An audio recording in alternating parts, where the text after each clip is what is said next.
Good morning. This is Superintendent of Schools Marty O'Shea. I want to thank our partners at LCTV for providing me with the opportunity to talk to the community about some of the summer activities that are happening here in Long Meadow Public Schools. We're hoping this year to leverage LCTV to a greater extent to ensure that the community is up to speed on all the great activities that are happening here in our schools. So we are on August 8th. We're about 23 days away from the arrival of about 2,900 students to our schools, and we're excited, and we will be ready. We want to thank our clerical staff, our maintenance staff, custodial staff, our technology support staff for doing an outstanding job this summer to put us in a go position. They work behind the scenes quietly, tirelessly to make sure that our schools are ready to go and that we will be ready to operate smoothly and efficiently. So I want to thank them for their outstanding work this summer. Additionally, we've had so many educators this summer in and out of our buildings working on summer curriculum projects. I think many community members would be surprised to learn how many educators are engaged in activities relating to curriculum writing. They get together to discuss the alignment of our curriculum across grades and within grades. They work on the social curriculum. They're engaged in dozens and dozens of projects. In fact, I would estimate that we have about well over 100 educators working on school-sponsored curriculum projects this summer. And that's not to forget the educators who work on their own at home and in their classrooms, making sure that they're ready to go for our students when they arrive in September.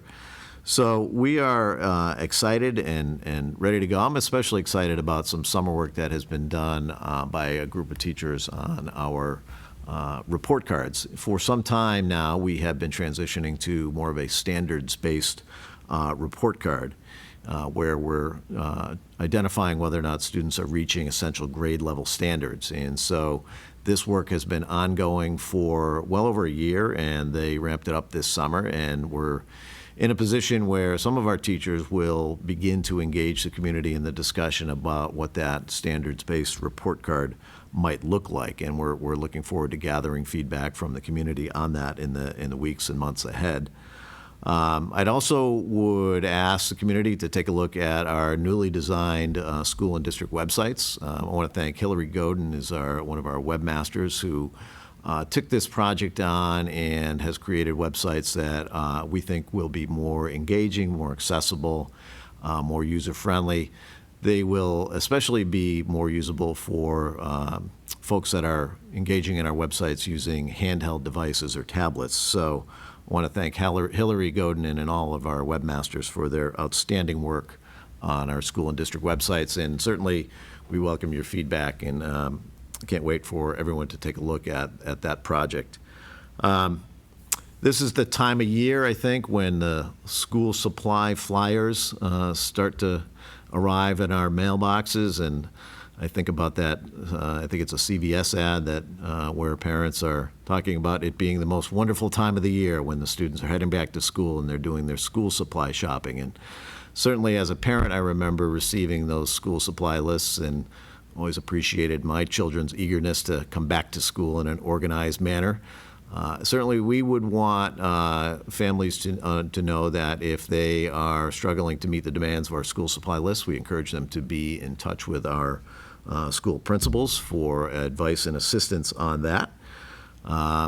Additionally, this summer has been a busy time of year as we've been receiving a lot of new computer equipment. And thanks to the outstanding support of the community on our school budget, we were able to make some critical investments in technology, and we're replacing hundreds of end-of-life devices, iPads, Chromebooks, that kind of thing. And additionally, we have entered into a lease agreement to replace aging equipment that have been in the hands of our staff over the years. So we're really excited to bring that technology online, and certainly gives us another opportunity to ensure that students have as much access as they possibly need for in the classroom.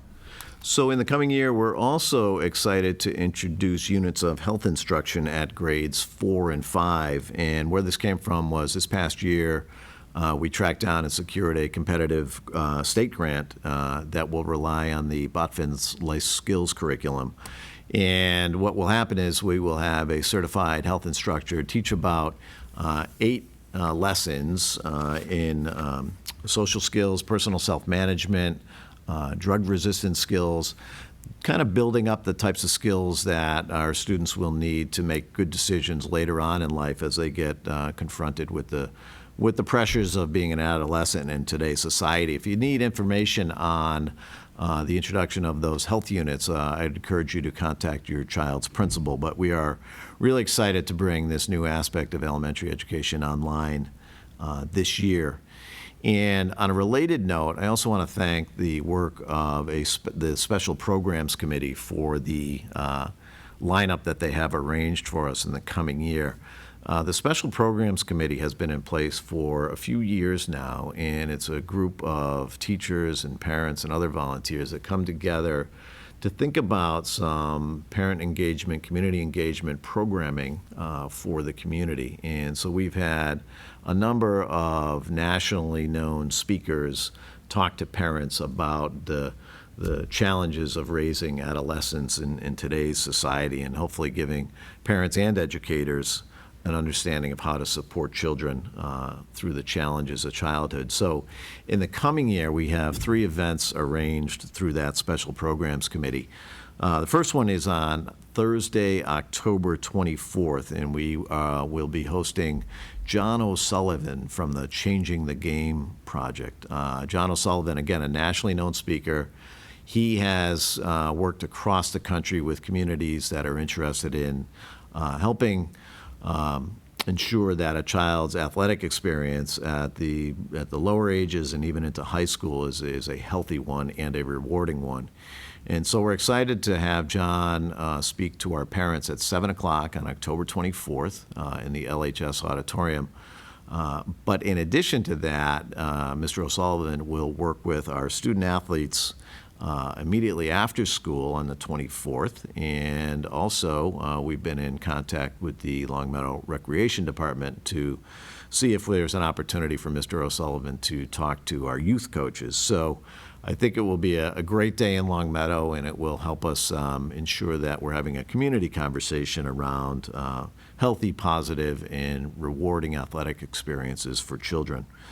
The second event planned by the Special Programs Committee is to be held on January 23rd, 2018. And on that evening, we will air a viewing of Screenagers. Screenagers is a documentary that depicts the impact of technology on children's lives, and it's a very powerful documentary. I think it would be appropriate for middle school age students, high school age students, and their parents. And if nothing else, I think it will help our parents engage in thoughtful conversations with their children around the impact of technology, and certainly the same is true for our educators as well. We hope to show it to groups of teachers throughout the school day as well. And then finally, on Tuesday, March 16th, 2018, we will host Dr. Ned Hallowell. Dr. Hallowell is a highly respected, nationally known speaker. He wrote a book called Crazy Busy. And Dr. Hallowell will talk to us about how we can, in his words, unsnarl our frenzied, overscheduled lives. So we're looking forward to Dr. Hallowell. Again, that's on Tuesday, March 6th, 2018. We hope that everyone will mark their calendars for those 3 events, again, arranged by the Special Programs Committee. I want to give a special shout out to Shelley Warren, who kind of chairs that Special Programs Committee. Shelley also acts as our substance abuse coordinator here in Longmeadow Public Schools. She's a wonderful asset, and we're really thankful that she's able to pull that committee together and help us arrange some outstanding programming for staff, parents, and even for children. So we're looking forward to the year. We've got a couple of new members on the Longmeadow administrative team. We're welcoming Ms. Amy Bastian as the principal at Blueberry Hill Elementary School. She has been very busy this summer meeting staff and families, and she's excited to get rolling. And then also at Williams Middle School, Nicole Paris Crow will join our administrative team as an assistant principal. Ms. Paris Crow is known to the community as an outstanding special educator at Williams for a number of years, and so we're excited to see her join the administrative ranks. So as you can see, these are very exciting times for Long Meadow Public Schools. I hope you share in our enthusiasm for the coming school year. And again, we look forward to welcoming students on Thursday, August 31st. That's 2,900 young people will be coming through the doors, and so we can't wait. And in the remaining days, we hope you have some time to enjoy your families and rest up for the coming year. So thank you, and we will be back with another installment of the Superintendent's Corner in early September.